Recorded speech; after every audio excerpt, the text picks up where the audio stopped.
Hello बच्चों, चलिए प्रश्न पढ़ते हैं।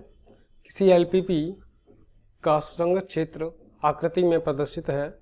z बराबर 11x प्लस 7y का न्यूनतम मान ज्ञात कीजिए। इस प्रश्न को हल करने से पहले हम लोग मुख्य अवधारणा की चर्चा करेंगे एक बार। मुख्य अवधारणा इस प्रश्न के लिए क्या होने वाली है। इस प्रश्न में हम जानते हैं कि जो उद्देश्य फलन का न्यूनतम मान जो होता है वो कोणीय बिंदु पर निकलता है। तो यही हमारा कॉन्सेप्ट है। कोणीय बिंदुओं पर उद्देश्य फलन का मान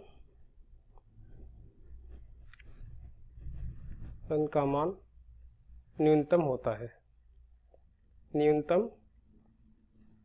है। तो ये हमारा कॉन्सेप्ट है।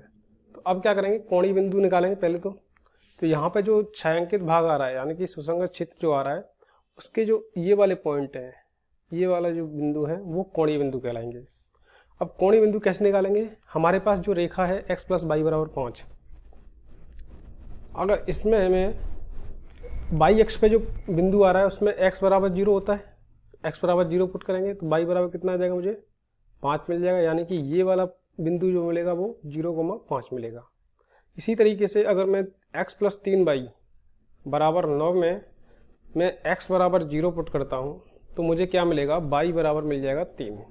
ठीक है, यानी कि ये वाला जो बिंदु मिलेगा वो 0,3 मिलेगा। अब यहाँ पे अगर मैं इन दोनों का जो प्रतिच्छेदित बिंदु ये होगा, ठीक है, इसको निकालना चाहता हूँ तो इन दोनों को हल करना पड़ेगा मुझे। इन दोनों को घटा दो तो यहाँ पर जब घटाएंगे तो ये -2y आएगा बराबर -4। तो y बराबर कितना आ जाएगा, 2 आ जाएगा। y बराबर 2 किसी भी समीकरण में रख दो तो x बराबर 3 मिल जाएगा। तो यानी कि ये वाला जो बिंदु आएगा वो 3,2 मिल जाएगा। अब यहाँ पे क्या करेंगे हम लोग, कोणीय बिंदु आ गए हमारे पास। अब कोणीय बिंदुओं पर हम जानते हैं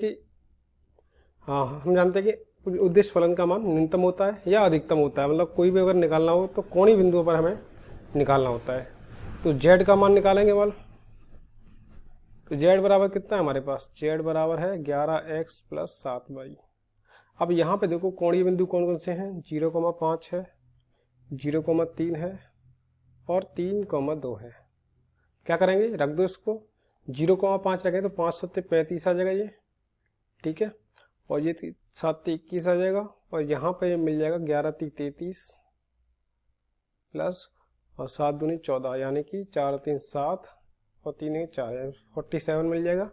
हमारे पास न्यूनतम मान चाहिए तो न्यूनतम मान कौन सा आ रहा है, z का मान ये वाला आ रहा है।